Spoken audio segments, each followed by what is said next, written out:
Question. ना कोई आगे है ना कोई पीछे। कल से हम और कलावती झरने पर एक साथ स्नान करने जाएंगे। समय आने पर हम उस निशाचरी को ऐसा पाठ पढ़ाएंगे कि वो जीवन भर नहीं भूल पाएगी। हम महल के अंदर ऐसी चाल चलेंगे जिसमें फंसकर केवल कलावती नहीं अपितु राजकुमारी चंद्रमुखी भी हमारी रानी बन जाएगी। हमारे पास स्वतंत्रता तो है, पर वो स्वतंत्रता कलावती के नाम पर गिरवी है। आपके भाई से मैं प्रेम करती हूँ। रात माँ की याद ने इतना बेचैन कर दिया कि मैं सो ही नहीं पाया था। जैसे तैसे नींद आई तो ऐसा लगा कि मैं कोई डरावना सपना देख रहा हूँ। रणवीर सिंह ने अपनी विशाल सेना के समक्ष युद्ध का बिगुल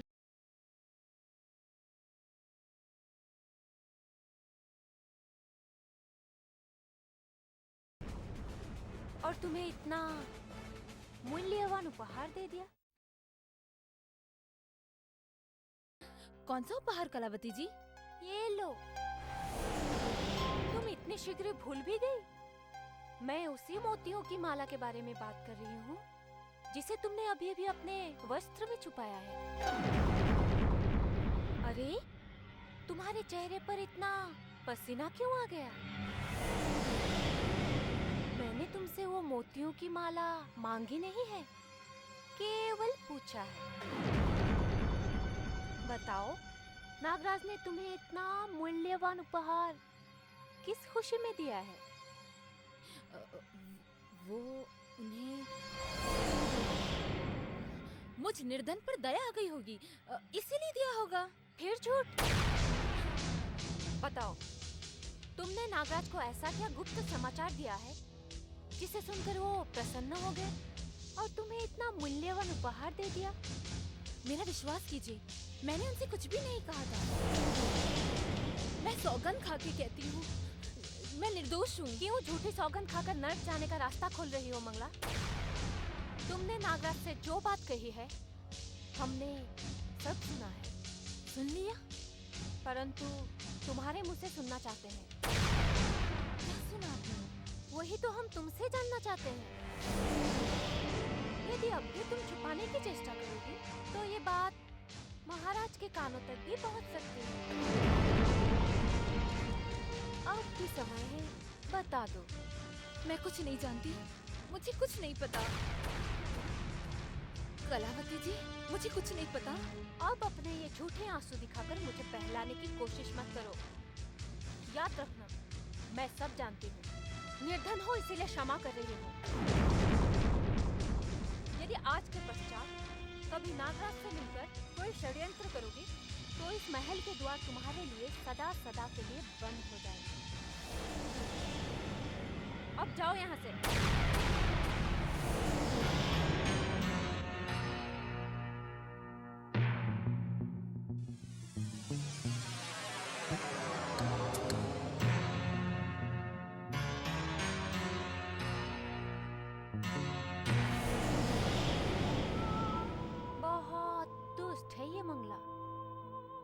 नागराज जैसा कंजूस बिना किसी स्वार्थ के किसी को इतना मूल्यवान उपहार नहीं दे सकता। जरूर मंगला ने इसे कोई गुप्त सूचना दी है।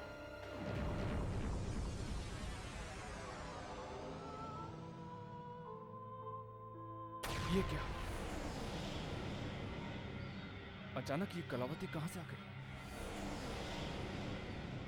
कहीं इसने मुझे मंगला से बात करते हुए तो नहीं देख लिया है? कलावती के होठों पर खिल रही रहस्यमयी मुस्कान से तो यही लगता है मंगला।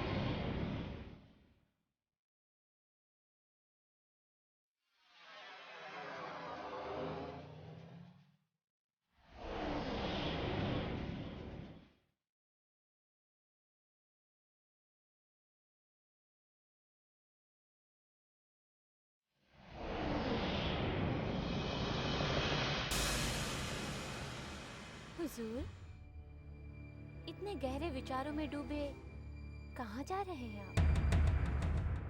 सब कुशल मंगल तो है ना?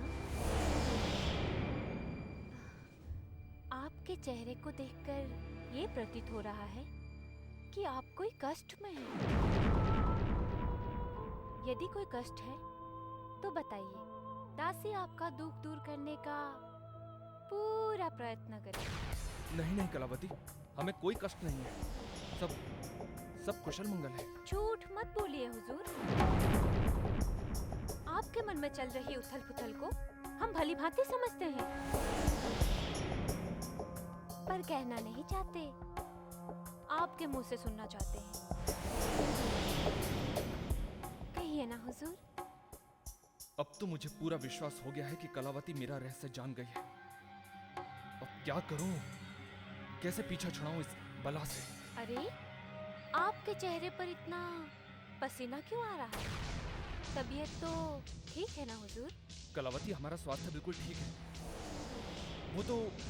वो तो मौसम में अत्यधिक गर्मी है, बस इसलिए यह पसीना आ रहा है। ये क्या कह रहे हैं हुजूर? आज का तापमान अधिक नहीं बल्कि बहुत कम है। इस मौसम में आपके मुंह पर ये पसीना देखकर ऐसा लग रहा है जैसे आपके मन में कोई भय है। भय और मुझे? कलावती, हमारी शक्ति के आगे कोई भय ठहर ही नहीं सकता।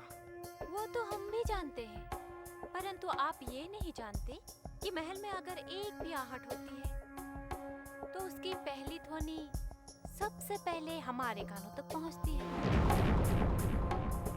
और महल में कौन किससे क्या बात कर रहा है ये हमसे छिपा नहीं रहता। हम सब जानते हैं।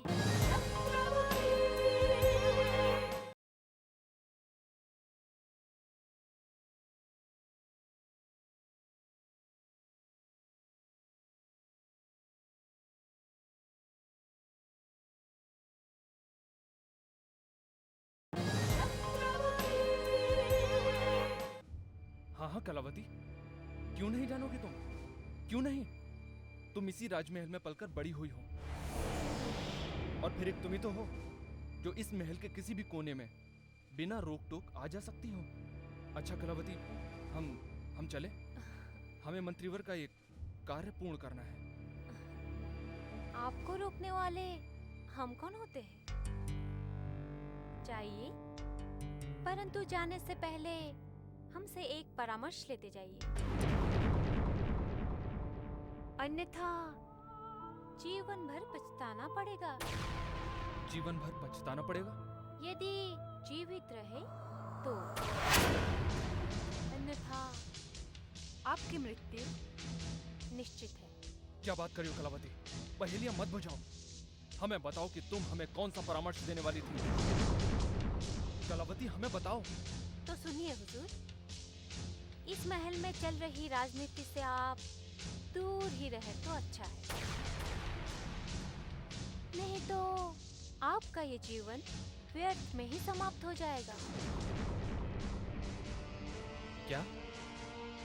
यदि हमारा परामर्श ठीक लगे तो अपना लेना, नहीं तो ईश्वर आपका दाता। हम चलें।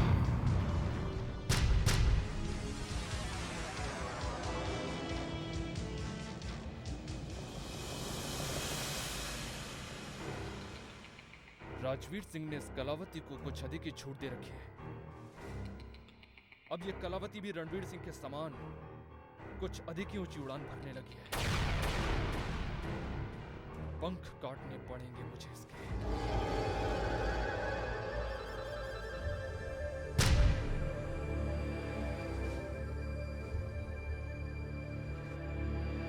प्रणाम महामहिम।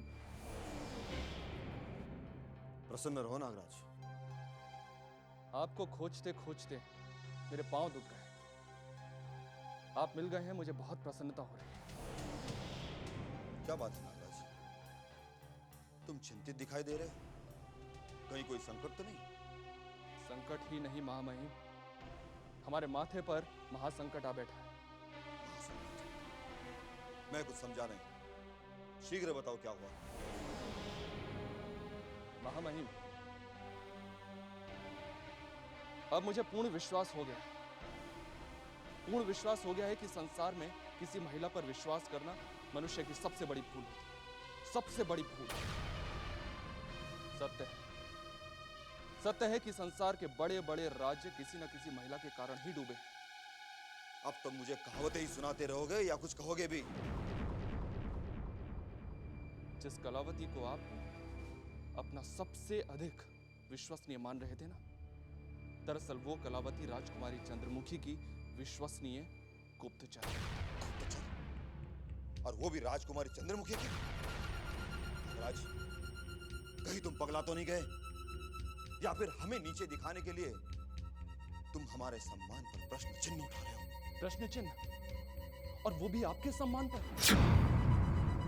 नहीं महामहिम, आपका ये सेवक ऐसी भूल तो कभी कर ही नहीं सकता है। मैंने स्वयं अपने नेत्रों से कलावती को राजकुमारी चंद्रमुखी से बातें करते हुए देखा। हाँ, और कब? अभी कुछ ही समय पहले मैंने कलावती को राजकुमारी चंद्रमुखी की कक्ष में जाते हुए देखा। अब और क्या बताऊं महामहिम, मैंने अपने इन कानों से कलावती को राजकुमारी चंद्रमुखी के सामने आपके विरुद्ध षड्यंत्र रचते हुए भी सुना। शीघ्र बताओ, क्या सुना है तुमने?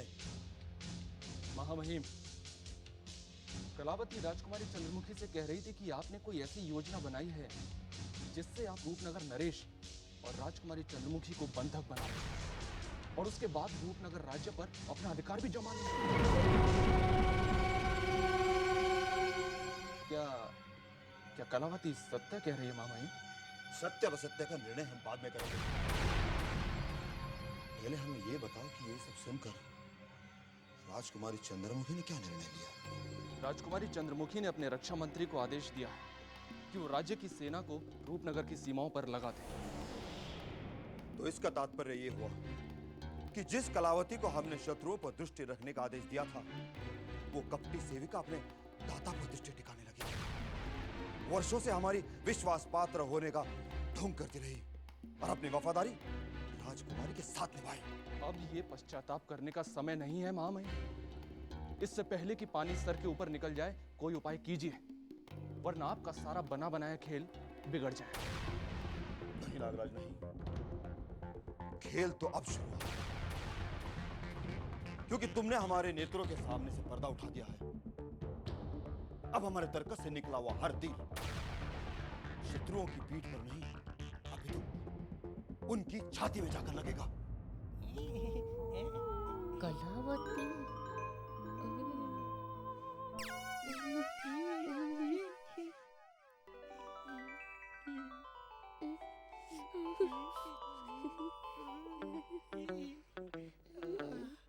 इधर ही आ रही है।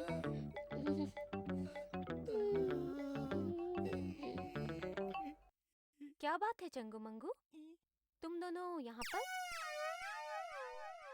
और वो तुम्हारा जंगली सरदार धुआं कहाँ है? सरकार तो हजामत बनवाने गए हैं। हजामत?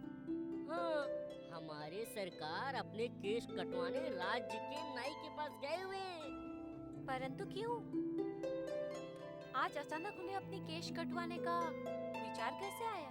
क्या बताऊं कलावती जी, हमारी सरकार है ना, इतने वर्षों में आज तक हमने उनको एक बार भी स्नान करते नहीं देखा।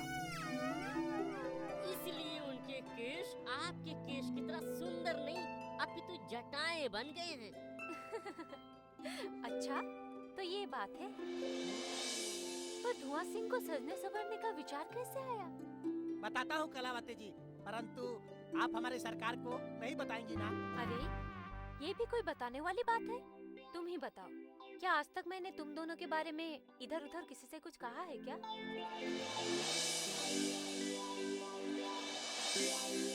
तो फिर मैं बताता हूँ कलावती जी, हमारे सरकार है ना, वो आपको और राजकुमारी चंद्रमुखी को अपनी महारानी बनाने का स्वप्न देख रहे हैं।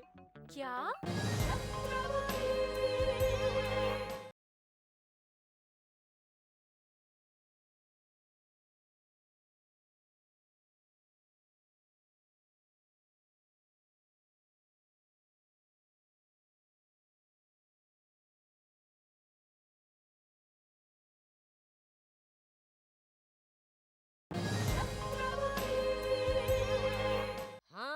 अब देखना, जैसे ही हमारे सरकार के केस संवर जाएंगे और वो आपकी जैसे सुंदर दिखने लगेंगे, तब वो दरबार में आपको और राजकुमारी चंद्रमुखी को अपने अगल और बगल में बिठाएंगे।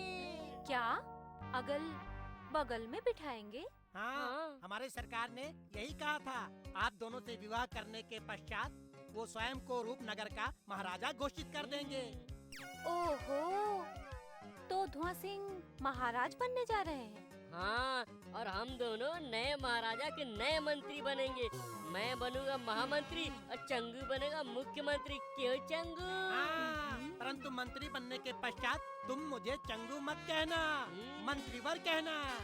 ठीक है, और तू भी मुझे महामंत्री बोलना।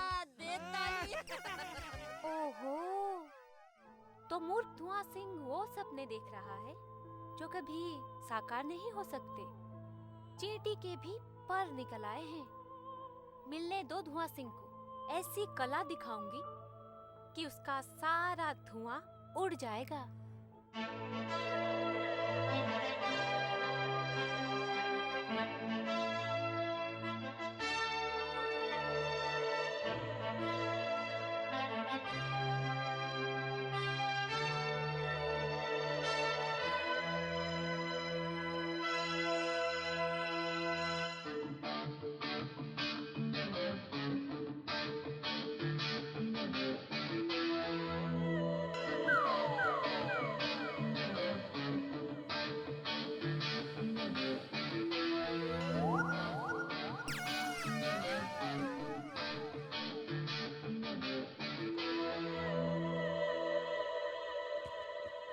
ठहरो, ना आगे देखते ना पीछे देखते, मुंह उठाए महल में घुसे चले जा रहे हो। कौन हो तुम? किससे मिलना? अरे दरबानो, हमें पहचानो, हम कौन है? देखो देखो। क्यों? कोई तुम राजा महाराजा हो या किसी मंत्री की संतान हो जो हम तुम्हें पहचानेंगे? बताओ, महल में आने का क्या कारण है? नहीं तो गुप्तचरी का अभियोग लगाकर हम तुम्हें कारागार में डलवा देंगे। यदि तुमने अब भी हमें पहचानने में भूल की तो हम पिताश्री को कहकर तुम लोगों के हाथ पैर कटवा देंगे। शीघ्रता से पहचानो, हम कौन है? देखो, कौन है हम? देखो। ये तो कोई विचित्र प्राणी लगता है। ये तो ऐसे बोल रहे जैसे इसी महल में जन्म लिया। भटका हुआ पथिक है। देखो पथिक, बता दो, यदि नहीं बताओगे अपनी पहचान तो हम तुम्हारे हाथ पांव में बेड़ियां डलवा देंगे। क्या कहा? हमारे पैरों में बेड़ियां डलवा दोगे? अरे मूर्खो, तुम्हारे ऊपर जाने का समय आ गया है क्या? हाँ? मंगू, वो देखो, महल के दरबानों के साथ वो मनुष्य जैसा पशु कौन खड़ा है? चंगू, मैं उसका नाम तो नहीं जानता, पर इतना जरूर जानता हूँ कि वो कोई जंगली पशु नहीं, बल्कि इसी राज्य का कोई पालतू पशु है। चलो देख कर आते। हाँ चलो। अरे मूर्खो, हमें जाने दो यहाँ से, रोको मत, शीघ्रता से पहचानो। अरे लो आ गए हमारे दास। अब जवानों को बताया जाए कि हम कौन हैं। हाँ, तुम कौन हो? पहले हम तो जान लें कि तुम कौन से पशु हो, उसके पश्चात हम कोई निर्णय करेंगे। अच्छी बात बताओ, तुम किसी जंगल से आए हो या किसी राज्य के कोई विचित्र प्राणी हो? क्या कहा? विचित्र प्राणी? आज से पहले हम में से किसी ने ऐसा प्राणी नहीं देखा जो मनुष्य की तरह बात करता है। क्यों मंगू? हाँ चंगू, पर इतना तो पता चल गया कि ये विचित्र प्राणी हिंसक प्राणी नहीं। ऐसा लगता है कि ये मनुष्यों की तरह क्रोधित और कुत्तों की तरह भौंकता बहुत। होश में आओ मूर्खो, कि हम महल से निकलने के पूर्व तुम्हें बोलकर नहीं गए थे? क्या बोला था? यही कि हम अपना रूप निखारने के लिए राज्य के शाही नाई के वहां केश कटवाने गए। राज के नाई के पास? तो अपने सरकार जाने वाले थे ना राज के नाई के पास अपने केश कटवाने। पर तुम हमारे सरकार तो नहीं लगते। हाँ, लेकिन तुम्हारी वाणी क्रूर और कर्कश लगती है हमारे सरकार की जैसी। हमारी शक्ल सूरत ध्यान से देखो और पहचानो कि हम कौन हैं।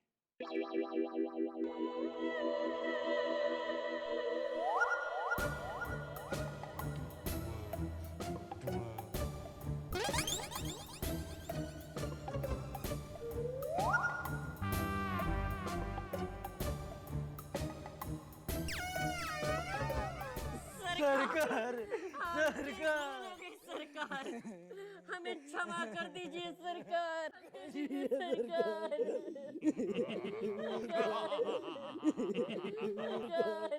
चुप चुप चुप हो जाओ।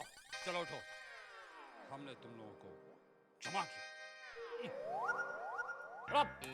क्षमा सरकार, गलती हो गई हमसे, क्षमा कर दीजिए सरकार। दोनों को क्षमा किया, आगे से ध्यान रहे।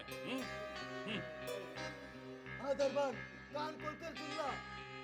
यदि फिर कभी सरकार को पहचानने में भूल की अच्छा नहीं होगा। चलिए सरकार। चलो,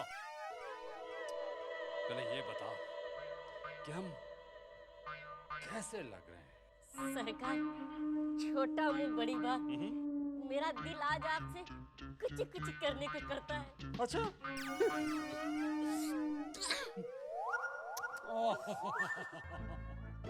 सरकार, आपका ये सुंदर सा मुखड़ा देखकर मुझे तो यकीन हो गया है कि इस राज्य के आप ही महाराजा होंगे।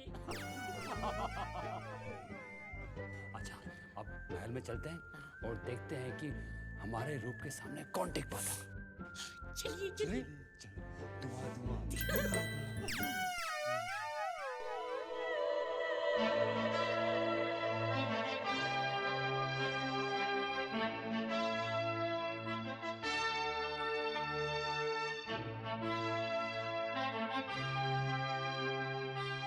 दरबान, जाकर महाराज से कहो कि महाबली धुआं सिंह जी अभी ही उनसे मिलना चाहते हैं। जो हुक्म सरकार। सरकार, आखिर आपके विवाह योग का समय आ ही गया। धुआं धुआं आ गए। महाराज ने आपको याद किया है सरकार।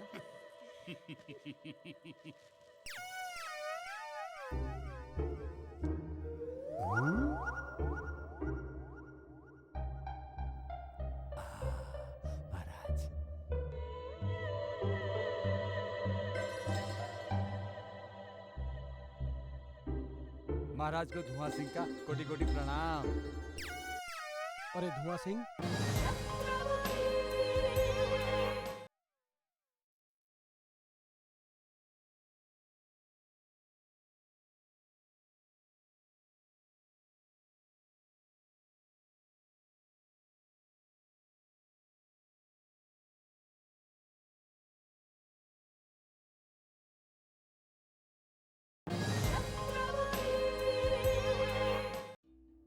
अरे धुआं सिंह, तुम इस रूप में? अगर दरबान ने हमें ना बताया होता तो तुम्हें पहचानना भी मुश्किल हो जाता। तुम्हारा ये नया रूप हमें बहुत पसंद आया। कहो कैसे आना हुआ? कोई कष्ट है तो बताओ, हम अवश्य सहायता करेंगे। महाराज, आपके होते हुए भला हमें क्या कष्ट हो सकता है? हम तो केवल आपका आशीर्वाद लेने आए थे। हमारा आशीर्वाद तो सदा तुम्हारे साथ है। हमारे सामने ही तो तुम बालक से युवा हुए हो। परंतु महाराज, पिताश्री तो आज भी हमें बालक ही समझ रहे हैं, जबकि हमारी आयु विवाह की योग्य हो गई है। महाराज, हम इस अवस्था में अकेले नहीं जी पा रहे हैं, अतः हम अपने पिताश्री की शिकायत आपसे करने आए हैं। तो ये बात है, हम महामंत्री से कहकर तुम्हारे विवाह की तैयारी करवा देते हैं। तुम्हें इस रूप में देखकर हमारे राज्य की कोई भी सुंदर कन्या तुमसे विवाह करने के लिए तैयार हो जाएगी। राज्य की कोई भी कन्या? महाराज क्षमा कीजिएगा, परंतु राज्य की कोई भी कन्या के साथ हम विवाह नहीं करेंगे। महाराज, हमारे मन मंदिर में कोई और बसी हुई है। कोई और बसी है? कौन है वो? जी बता दूं? नहीं बता सकता। हाँ, बताना ही पड़ेगा। महाराज, राजकुमारी चंद्रमुखी। क्या कहा? राजकुमारी चंद्रमुखी? मूर्ख! अब तो हमको भी विश्वास हो चला है कि तुम मूर्ख ही नहीं, पागल भी हो। यदि तुम महामंत्री के सुपुत्र नहीं होते तो हम तुम्हें महल की दीवारों में जीवित चुनवा देते। नहीं महाराज, क्षमा कीजिए महाराज। हमें पता नहीं था कि हमारे केश के साथ साथ हमारी जीवा भी फिसल जाएगी। आपसे भारी भूल हो गई। नहीं नहीं नहीं, हमसे भारी भूल हो गई। महाराज क्षमा कीजिए, क्षमा कीजिए। निकल जाओ यहाँ से, निकल जाओ। मूर्ख, पागल। आगे आगे हमारी सरकार राजकुमारी चंद्रमुखी का हाथ लेके आ गए। चुप, असत्य मत बोल मूर्ख। सरकार के हाथों में कहा चंद्रमुखी का हाथ है? सरकार चंद्रमुखी का है। चंद्रमुखी, आओ बताता हूँ।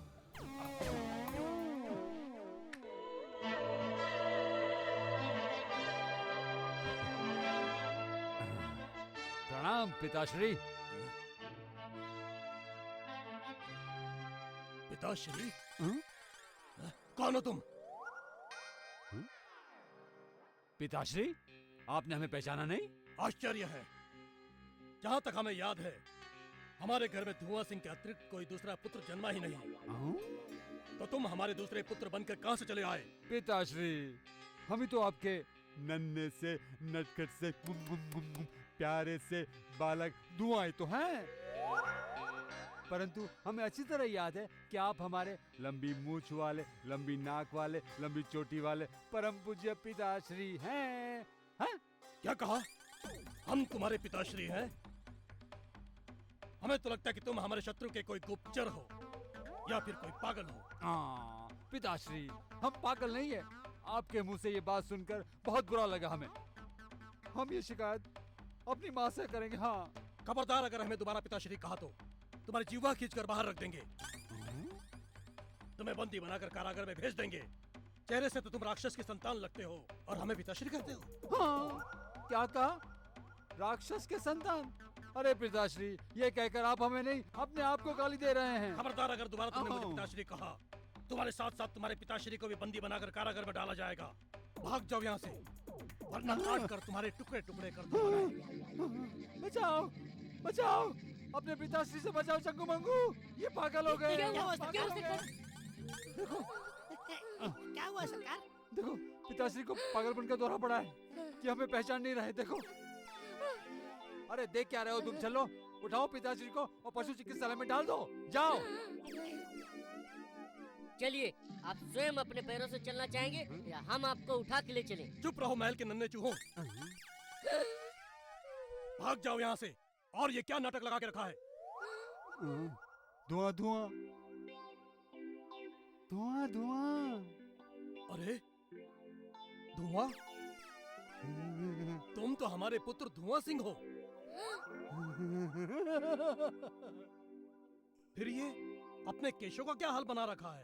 हाँ पिताश्री, केश की छोड़िए, आपकी तलवार से जान बच गई, यही क्या कम है? अभी तो आपको पिताश्री कहने में हमें बड़ी लाज आती है। हमसे भूल हो गई पुत्र। बरसों से आपको लंबी जटाओं में देखने की आदत थी, इसलिए आंखें धोखा खा गई। ठीक है पिताश्री, आपको क्षमा किया, पर आगे से ऐसी भूल मत कीजिएगा। अभी तो आपको पता चल गया ना कि आप ही हमारे परम पूज्य पिताश्री हैं। हाँ हाँ, हम ही आपके पिताश्री हैं। लेकिन पुत्र, ये अचानक अपने केश क्यों कटवा लिया आपने? पिताश्री, शर्म आती है। हाँ, तू बोलना। वो क्या है कि राजकुमारी चंद्रमुखी है ना, उनको लंबे केश पसंद नहीं, इसलिए हमारे सरकार ने राज्य के नाई से अपने केश कटवा दिए।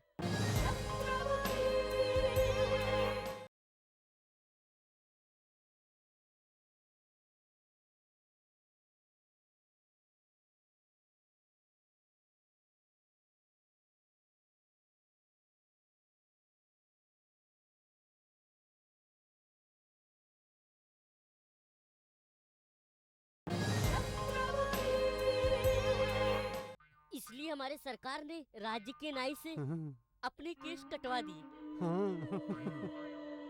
वाह पुत्र, सही जा रहे हो, सही जा रहे हो। अब तो हमें भी ऐसा लगने लगा है कि तुम राजकुमारी चंद्रमुखी के साथ विवाह करके महाराज बन सकते हो। बस पिताश्री, आपका आशीर्वाद चाहिए। पर पिताश्री, महाराज बनने के बाद आपको बुरा तो नहीं लगेगा ना? पुत्र अगर महाराज बनता है तो पिता को अच्छा ही लगता है। लेकिन पुत्र, तुमने ये विचित्र सवाल क्यों पूछा? समझाता हूँ पिताश्री, समझाता हूँ। हमने सोचा है कि महाराज बनने के बाद हम आपको अपनी महारानी चंद्रमुखी के शयन कक्ष का द्वारपाल बना दें। क्या कहा? द्वारपाल? कहाँ चले गए?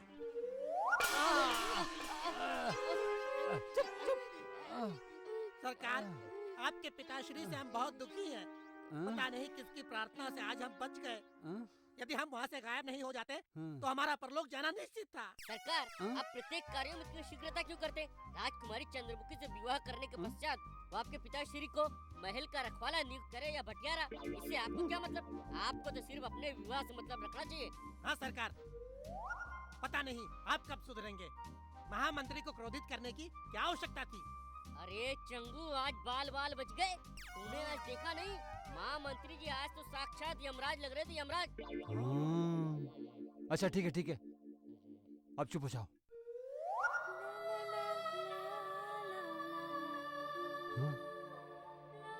वो देखो, वो देखो, कलावती आ रही है। वो हमें इस नए रूप में देखकर बड़ी प्रसन्न होगी। चलो।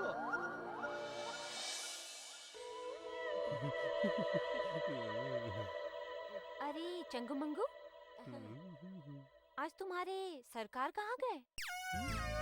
और ये किसे पकड़कर तुम लोग जंगल में घूम रहे हो? अरे कलावती जी, पहचानिए ये हमारे नए युवराज कौन है? युवराज? लेकिन सामने से तो ये चोर जैसा लगता है। चोर? हाँ, चोर। अब बताओ, जंगल में इसे कहाँ छोड़ने जा रहे हो? अरे कलावती जी, जरा ध्यान से देखिए, ये चोर नहीं अपितु हमारे सरकार है, सरकार। सरकार? अच्छा, तो ये तुम्हारे सरकार हैं? हाँ, कलावती, हमें इस नए रूप में देखकर तुम आश्चर्यचकित हो गई होगी ना? अच्छा सत्य सत्य बताओ, हमें इस नए रूप में कैसे लग रहे हैं? आप? आप तो बहुत सुंदर लग रहे हैं। अगर 100 गधों के बीच भी आपको खड़ा कर दिया जाए ना, तो मैं दूर से ही आपको पहचान लूंगी। वाह वाह कलावती, वाह! क्या कहा कलावती ने? 100 गधों के बीच में मुझे खड़ा कर दिया जाए तो भी पहचान लेगी? क्या हम इतने सुंदर हैं? हमें पता नहीं था कि तुम्हारी दृष्टि इतनी तेज है। अच्छा कलावती, तुम हमें स्नान करवाने के लिए झरने ले जाने वाली थी ना? झरना? हाँ, झरने पर। तुमने हमें कहा था कि तुम हमें झरने पर स्नान करवाने ले जाओगी और अपने हाथों से नहलाओगी। कहा था ना? चले अभी? नहीं, अब हम तुम्हें नहीं ले जा सकते। क्यों? क्योंकि तुमने हमसे पूछे भी नहीं अपने केश क्यों कटवा दिए, जो हमें बहुत पसंद थे। क्या? हाँ? देखा? तुम्हें हमारे वो केश बहुत पसंद थे। और नहीं तो क्या, भले ही उन जटाओं के साथ तुम एक वनमानुष लगते थे, परंतु हमें बहुत पसंद थे। लेकिन हमें समझ में नहीं आ रहा है कि हम अब तुम्हें क्या समझें। उन जटाओं के बिना तुम ना तो कोई मनुष्य लगते हो और ना ही कोई पशु। चुप चुप, बहुत हंसी आ रही है, क्यों हंस रहे हो? अरे सरकार, हमें आज ही पता चला कि आप तो मनुष्य हैं ही नहीं, फिर आप क्या है? यही सोचते सोचते हमें हंसी आ गई। चुप चुप चुप, हंसी आ रही, अब रोना नहीं पड़ेगा, बस प्रतीक्षा करो। अच्छा, तो अब हम चलते हाँ। हैं। आप भी तनिक संभल कर जाइए। हाँ। कहीं ऐसा ना हो कि लोग आपको कोई विचित्र जीव समझकर पत्थर ना मारने लगे। चलती हूँ। नहीं, कलावती, कलावती, तुम्हारी वजह से चली गई।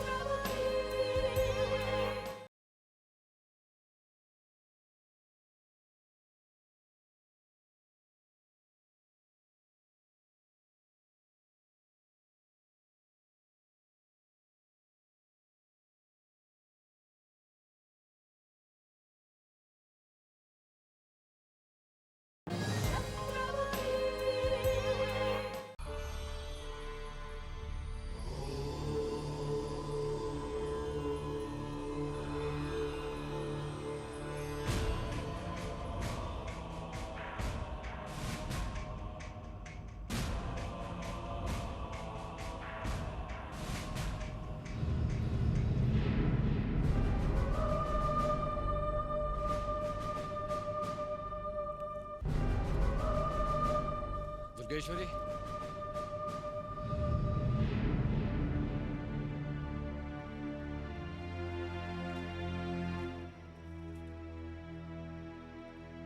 अब हमें आज्ञा दीजिए।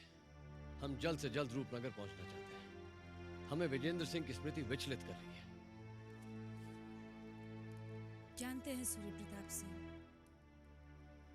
कि आपको अपने बड़े भाई को लेकर बहुत चिंता हो रही है, परंतु यूं अकेले जाना उचित नहीं होगा। हमारा उद्देश्य भी रूपनगर ही है। थोड़ी देर इंतजार करो, साथ साथ चलेंगे। नहीं दुर्गेश्वरी, अब हमारा एक पल भी प्रतीक्षा करना संभव नहीं होगा। जब तक हम विजेंद्र सिंह को देख नहीं लेते, हम एक पल भी चैन से नहीं बैठेंगे। हमारा रुकना बिल्कुल संभव नहीं है। सोच लीजिए युवराज, अकेले जाने में कठिनाइयों का सामना करना पड़ेगा। पथ में जितने भी संकट आएंगे, उनका सामना आपको अकेले करना होगा। साथ साथ चलेंगे तो हम भी आपका साथ देंगे। नहीं दुर्गेश्वरी, अब हमारा साथ यहीं पे समाप्त होने वाला है, क्योंकि हम नहीं चाहते कि कोई संकट आने पर हम सब एक साथ कष्ट में पड़े। अलग अलग रहेंगे तो हम में से कोई ना कोई रूपनगर पहुंचने में सफल हो जाएगा। हाँ दुर्गेश्वरी, सूर्य प्रताप ठीक कह रहे हैं। हमें अलग अलग ही जाना चाहिए। नहीं वनराज, युवराज को उत्साहित होकर ये कदम नहीं उठाना चाहिए, वरना पथ की मायावी शक्तियां उन्हें लुप्त कर सकती है या फिर समाप्त भी कर सकती है।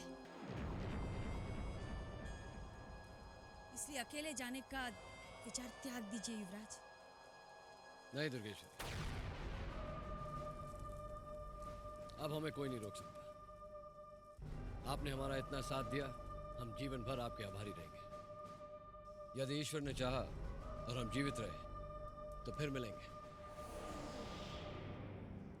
अगर आपने निर्णय ले ही लिया है तो जाइए। माँ भवानी आपकी रक्षा करे। दुर्गेश्वरी बस यही कामना कर सकती है। लेकिन युवराज, एक बात याद रखना, पथ में किसी भी अपरिचित पथिक से मित्रता मत करना और किसी को भी अपनी सवारी मत दिखाना। परंतु क्यों दुर्गेश्वरी?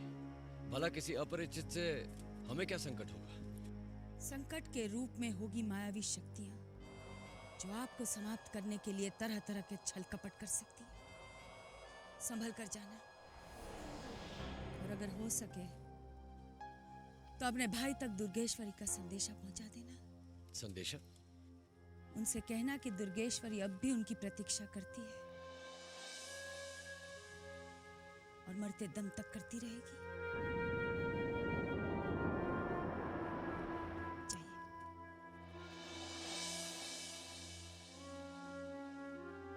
जाइए युवराज, दुर्गेश्वरी की शुभकामनाएं आपके साथ हैं। मां भवानी आपकी रक्षा करें।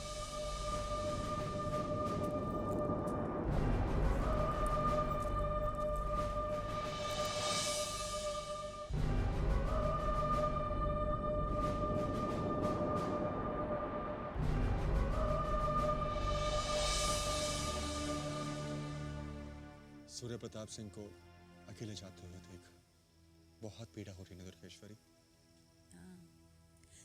ऐसा लगता है जैसे कोई अपना बिछड़ गया हो। यदि युवराज मेरा आग्रह नहीं टालते तो मुझे बहुत प्रसन्नता होती। अब युवराज का क्या होगा? वो इन मायावी शक्तियों से कैसे लड़ पाएंगे अकेले? मैं उनका साथ दूंगी। परंतु कैसे? वो तो हमें छोड़ के चले गए हैं। युवराज उत्साहित होकर अकेले चले तो गए, लेकिन वो नहीं जानते, रूपनगर के पथ की मायावी शक्तियों को नहीं जानते। यदि वो किसी संकट में फंस गए तो दुर्गेश्वरी उनका साथ देगी, क्योंकि इस जंगल के चप्पे चप्पे को दुर्गेश्वरी जानती भी है और पहचानती भी है।